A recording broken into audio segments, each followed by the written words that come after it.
You're about to witness one of history's most calculated acts of psychological warfare. For 76 days, they didn't just imprison Marie Antoinette. They systematically dismantled her humanity piece by piece, and it all started with an 8-year-old boy. Forget everything you think you know about the guillotine. The blade that was mercy, what came before was something far darker.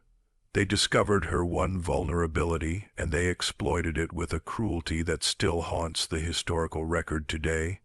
This is the story of prisoner 280, and I'm going to show you exactly what they did to her. It's July 3rd, 1793, middle of the night, the Temple prison in Paris. You hear boots echoing down stone corridors, heavy, purposeful, getting closer. Marie Antoinette is sleeping beside her 8-year-old son, Louis Charles. Her hand rests on his chest. She hasn't let him out of her sight since they executed his father 6 months ago. The door explodes open. 6 guards flood the room holding a document, an order. They've come for the boy. What happens next will echo through those prison walls for an entire hour. A former queen transforms into something primal. A mother fighting for her child with every ounce of strength she has left. She throws her body against the door. She screams until her voice breaks. She begs them to take her instead. But here's what makes this moment so much worse. This isn't random violence. This isn't chaos. This is calculated, because the revolutionaries have realized something crucial. They can't break Marie Antoinette with torture, starvation, or humiliation. But they can break her with her own love, and they're about to use her son to destroy her in ways that will make the guillotine feel like an afterthought. Stay with me, because what I'm about to reveal gets so much darker than you can imagine. Before we confront the horrors ahead, you need to understand who Marie Antoinette actually was. Because the woman they tortured in 1793 was nothing like the caricature the revolutionaries created. She was born Maria Antonia in Vienna, 1755, an Austrian archduchess and the youngest daughter of Empress Maria Theresa. At 14 years old, she was married off to the future King Louis XVI of France. This wasn't love. This was geopolitics. Austria and France needed an alliance, and she was the price. The French court despised her from day one. She was Austrian, which meant she was the enemy. She was young, awkward, and didn't understand French customs. The courtiers mocked her accent, her clothing, her every move. Even her own husband ignored her for years. Their marriage wasn't consummated until 7 years in. A humiliation that became public gossip across Europe. So she did what any isolated young woman might do. She escaped into pleasure. Elaborate hairstyles, expensive gowns, parties at her private retreat, the Petit Trianon.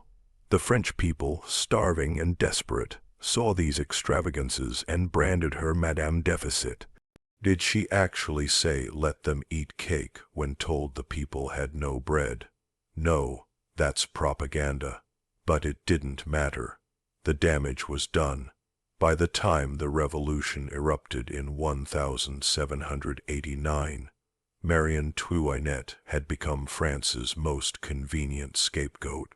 She wasn't a monster. She was a foreigner, a woman, and a queen. 3 things that made her the perfect target. And when the monarchy fell, the revolutionaries needed someone to blame for centuries of royal excess. They chose her, but here's the crucial detail. By 1793, Marie Antoinette wasn't the frivolous party girl anymore. She was a mother of 4 who'd watched her oldest son die of tuberculosis at age 7. She'd seen her husband dragged to the guillotine. She'd spent months locked in the Temple prison with her surviving children, knowing any day could be their last.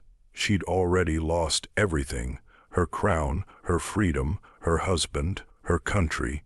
The revolutionaries were about to teach her that she could still lose more. Let me paint you a picture of the Temple prison, because this place was designed to break people long before they ever reached the guillotine. It was a medieval fortress in Paris originally built by the Knights Templar. Dark, damp, oppressive. After King Louis XVI was executed in January 1793, Marie Antoinette and her two surviving children, 14-year-old Marie and 8-year-old Louis Charles, were locked in a tower, guarded day and night. At first, they were kept together. Marie Antoinette tried to maintain some semblance of normal life for her children. She taught them lessons. She prayed with them. She held them close at night when the sounds of revolutionary mobs echoed through the streets outside. But the guards were watching, always watching, taking notes, reporting back to the Committee of Public Safety, the revolutionary government that now controlled France. And they noticed something. Marie Antoinette could endure anything except threats to her children. So they started experimenting with psychological torture. First, they restricted access to the children's rooms, forcing Marie Antoinette to beg for permission to see her own son and daughter. Then, they installed additional guards inside their quarters. Men who sat in the corner staring, recording everything, every conversation, every moment of affection, every tear. The children weren't allowed to speak German, their mother's native language. They had to use French exclusively, which meant even their private family moments were monitored and controlled by the state. Marie Antoinette started to unravel. Her hair, which had been light brown, began turning white from stress. A condition called Marie Antoinette syndrome, which is actually a real medical phenomenon. She stopped eating. She developed hemorrhaging that she tried desperately to hide from the guards, but she held on because she still had her children. The revolutionaries knew they needed to take that away from her. July 3rd, 1793, the date that would define Marie Antoinette's final torment. Let me walk you through what happened that night, because the primary sources, the actual testimony of people who were there, are absolutely devastating. It's around 10 p.m. Marie Antoinette has just put 8-year-old Louis Charles to bed. He's sleeping in the same room. She hasn't let him out of her sight since his father's execution. Her daughter, Marie Tz, and her sister-in-law, Madame Elizabeth, are in adjacent rooms. Then they hear it, boots, multiple men coming up the tower stairs. The door bangs open. 6 municipal guards, led by a man carrying an official decree from the Committee of Public Safety. They've come to take Louis Charles away. He's to be re-educated by the Republic, separated from his mother's corrupting influence. Marie there's later wrote about this moment in her memoir. She described how her mother went from composed to feral in an instant. Marie Antoinette threw herself between the guards and her sleeping son. She grabbed Louis SHL and held him so tightly that he woke up crying, confused, and then she started screaming. Not the elegant objections of a former queen. Raw animalistic screaming, "You will not take him. You will have to kill me first. He is just a child." The guards tried to reason with her. The order came from the highest authority. She had no choice. She didn't care. For 1 full hour, 60 minutes, she physically blocked the doorway, holding her son, refusing to let them pass. The guards threatened her. They threatened the boy. They threatened her daughter. They said if she didn't comply, they would use force and people would get hurt. Marie Antoinette kept fighting. Finally, Madame Elizabeth begged her sister-in-law to stop. The boy was sobbing, terrified. Marie was hysterical, and the guards were getting violent. Marie Antoinette's resistance broke. She kissed Louis Charles one final time. She whispered something in his ear, "We'll never know what." And then she watched as 6 grown men dragged her 8 your old son down the tower stairs, his screams echoing until they faded into silence. She collapsed on the floor and didn't move for hours. But here's where it gets truly evil. The revolutionaries didn't just take her son. They gave him to a man named Antoine Seong, a radical cobbler specifically chosen to destroy the boy, and Simon's methods were horrifying. Louis E. Charles was locked in a dark, windowless room. He was forced to wear a red revolutionary cap and sing anti-monarchist songs.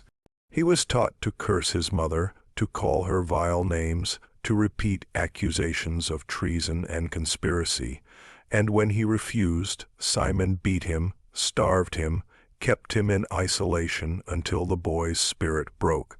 Within weeks, Louis Charles was repeating everything they told him to say, including accusations so monstrous, so vile, that they would be weaponized against his mother in the most horrifying way possible.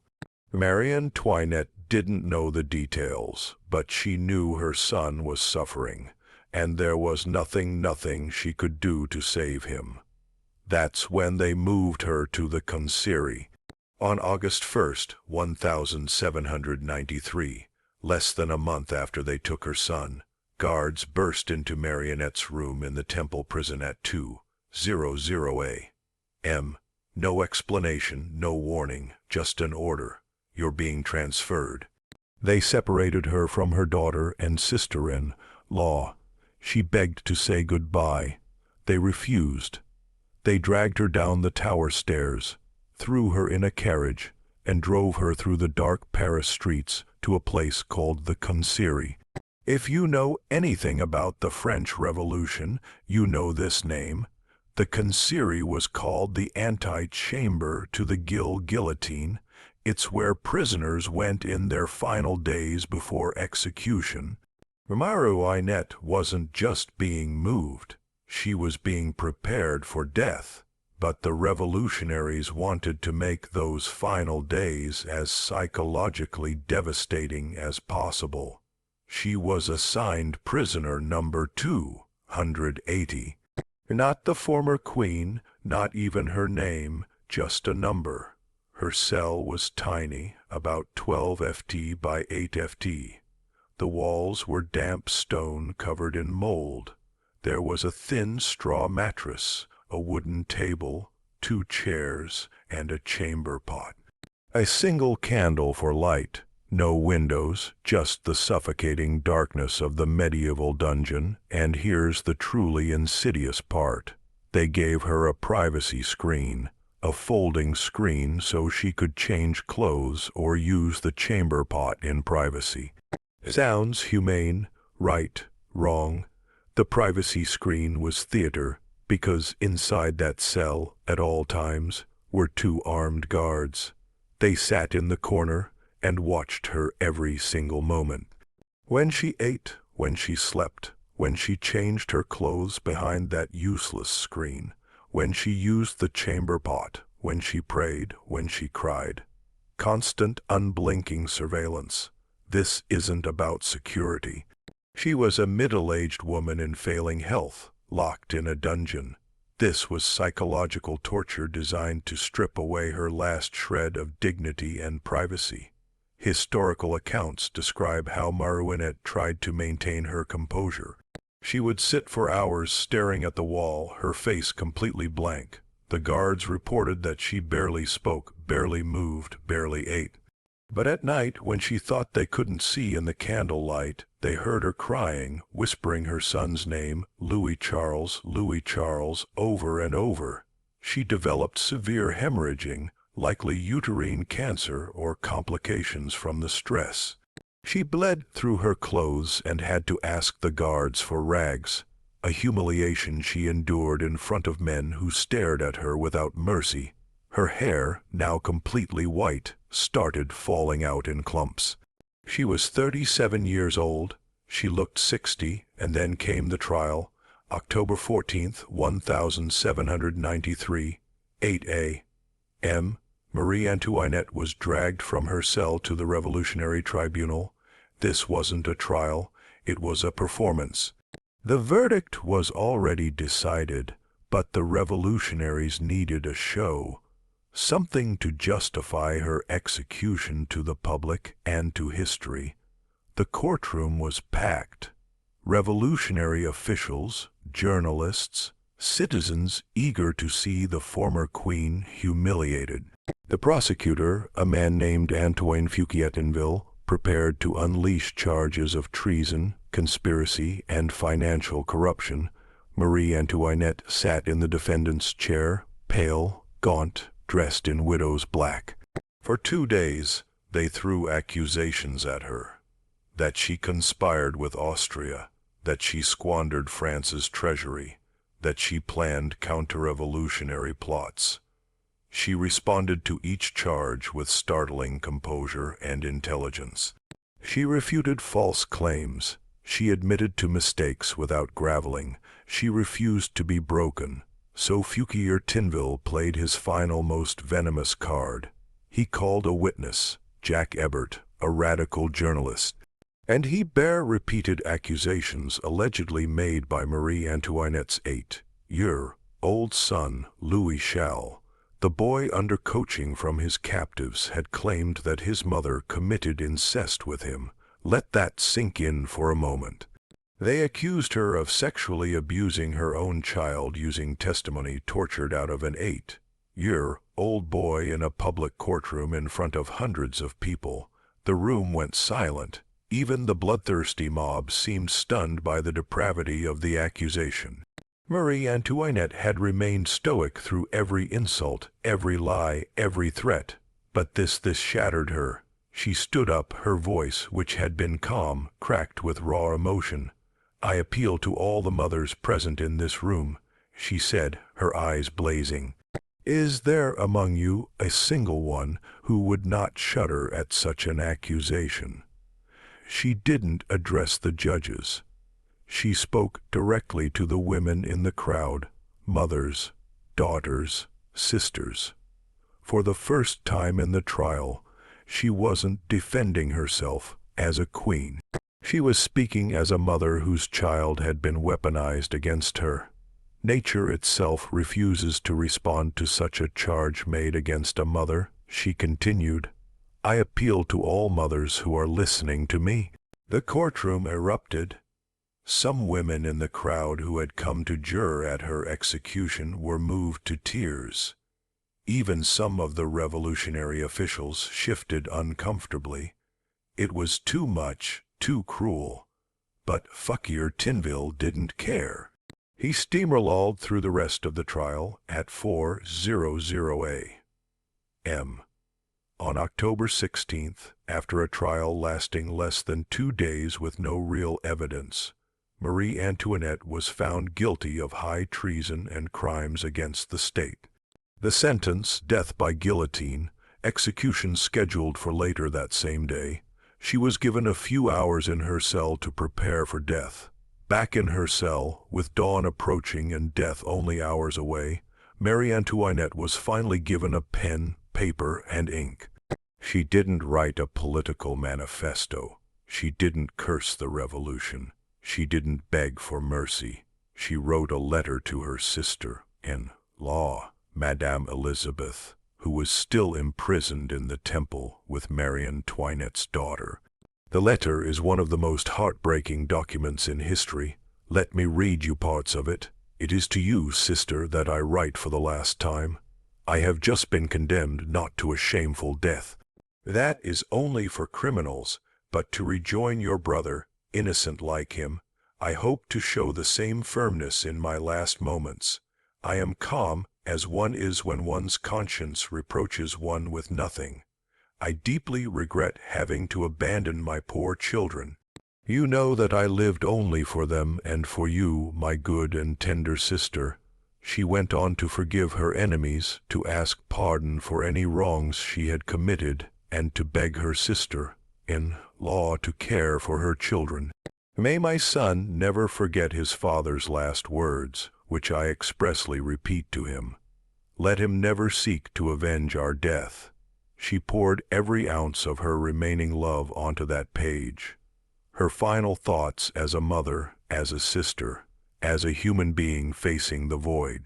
The letter filled 4 pages. She signed it simply, Marie Antoinette. Then she handed it to a guard. Here's the devastating truth. The letter was never delivered. Her jailers intercepted it, and it vanished into a revolutionary archive. Madame Elizabeth never read it, neither did her daughter. The letter wasn't discovered until decades later, long after everyone Marie Antoinette loved was dead. Her final words to her family died in silence. October 16, 1793, 11:00 a.m. The executioner's assistant entered Marie Antoinette's cell and ordered her to prepare. Every step was designed to strip away the final remnants of her identity. First, the dress. She was wearing a simple black mourning gown she'd worn since her husband's death. The guard ordered her to remove it and put on a plain white chemise, the uniform of the condemned. She asked to change in private. The guard refused. She had to undress in front of the men who'd been watching her for months. Second, the hair. Her hair, now completely white and brittle, was crudely hacked off with shears. No ceremony, no care, just rough hands and sharp blades, cutting away one of her last physical dignities. Third, the binding. Her hands were tied behind her back with coarse rope, so tight it cut into her wrists. She flinched and said quietly, "You did not bind my husband's hands like this." The guard ignored her. At 11:00 a.m., she was led out of the commissary into blinding daylight. She'd been in that dark cell for 76 days. The sunlight hurt her eyes. She expected a closed carriage, the small mercy her husband had been granted. Instead, there was a rough, open wooden cart called a tumbril, the kind used to transport animal carcasses. She was forced to climb into the cart and sit on a plank, hands bound, exposed to the entirety of Paris. As the cart lurched forward through the streets, thousands of people lined the route, screaming, jeering, spitting, throwing garbage. One man sat at a window, sketching furiously Jack Louis David, the revolutionary artist who'd voted for her death. His drawing survives. It shows a thin, hollow-eyed woman sitting rigidly upright, her face a mask of grim dignity as the world howled for her blood. The journey to the plaster revolution took over an hour. An hour of public humiliation designed to destroy whatever remained of her spirit. It didn't work. At 12:15 p.m., the cart stopped at the guillotine. The crowd roared. Marie Antoinette climbed the steps of the scaffold without assistance, her legs shaking but her head held high. And then, in the final moment of her life, something extraordinary happened. As she walked toward the plank, she accidentally stepped on the executioner's foot. She stopped, turned to him, and spoke her last words. "Pardon me, sir, I did not mean to do it." An apology to the man about to kill her. A bizarre, surreal act of courtesy. The final reflex of a life lived under royal protocol. But it was more than that. It was a choice. In the face of absolute degradation, she chose grace. 20 seconds later, the blade fell. The French Revolution wanted to destroy Marie Antoinette, the symbol, the Austrian woman, the wasteful queen, the embodiment of royal excess. They subjected her to unimaginable psychological torture. They weaponized her own child against her. They stripped her of every dignity, every comfort, every shred of privacy, and in the end, they failed. Because, in their obsession with breaking the queen, they accidentally revealed the human being underneath. A mother who fought like hell for her children. A woman who faced monstrous accusations with courage. A person who, even on the steps of the guillotine, held on to her humanity. They wanted her remembered as the widow cape, a traitor who deserved everything she got. Instead, History remembers Marie Antoinette, a woman who endured 76 days of calculated cruelty and still found the grace to apologize to her executioner. That's the part they couldn't take from her. If this story gripped you, hit that subscribe button.